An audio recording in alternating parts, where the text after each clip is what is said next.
Weekend എപ്പിസോഡിൻ്റെ ഒരു പ്രൊമോയും കൂടെ വന്നിട്ടുണ്ട്. ഈ പ്രൊമോയിൽ കാണിക്കുന്നത് പവർ റൂമിനെ കുറിച്ചുള്ള ചർച്ചകളാണ്. പവർ റൂം എന്ന കൺസെപ്റ്റ് ആവശ്യമുണ്ടോ എന്ന് ലാലേട്ടൻ ചോദിക്കുന്നു. നോമിനേഷൻ ഫ്രീ ആകുന്നതുകൊണ്ട് ആ കൺസെപ്റ്റ് കൊള്ളില്ല എന്ന് സിജോയുടെ മറുപടി.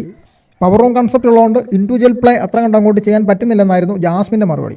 ശ്രീരേഖയും പവർ റൂം കൺസെപ്റ്റിനെതിരായിട്ടാണ് സംസാരിക്കുന്നത്. പവർ റൂം എന്ന് പറയുന്നത് ഒരു ഡിഫിക്കൽട്ടായിട്ടുള്ള ടാസ്ക് ആണെന്നാണ് അൻസിബ പറയുന്നത്.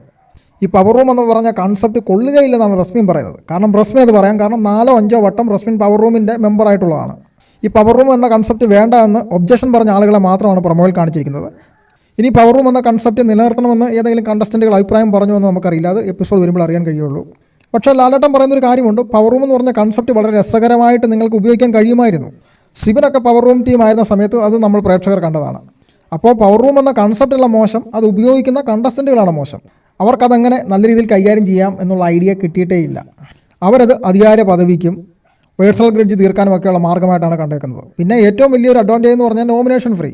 നമ്മൾ പ്രേക്ഷകരും കുറേ ആയിട്ട് ആവശ്യപ്പെടുന്ന കാര്യമാണ് ഈ പവർ റൂം എന്ന കൺസെപ്റ്റ് എടുത്തു കളയണമെന്ന്. പവർ റൂം എന്ന കൺസെപ്റ്റ് ഇനി മുന്നോട്ടുണ്ടാകുമോ, അല്ലെങ്കിൽ അതിനകത്ത് എന്തെങ്കിലും ചേഞ്ചസ് വരുത്തുമോ, അതല്ലെങ്കിൽ ഇത്തവണ തിരഞ്ഞെടുക്കപ്പെട്ട ടീമും കൂടെ പവർ റൂമായിട്ട് തുടർന്നതിന് ശേഷം അത് പൂർണ്ണമായിട്ട് ക്ലോസ് ചെയ്യുമോ, ഈ കാര്യങ്ങളൊക്കെ അറിയാൻ നമുക്കിന്ന് എപ്പിസോഡ് വരെ കാത്തിരിക്കാം. അപ്പോൾ മറ്റൊരു അപ്ഡേറ്റുമായിട്ട് വീണ്ടും കാണാം. ബൈ.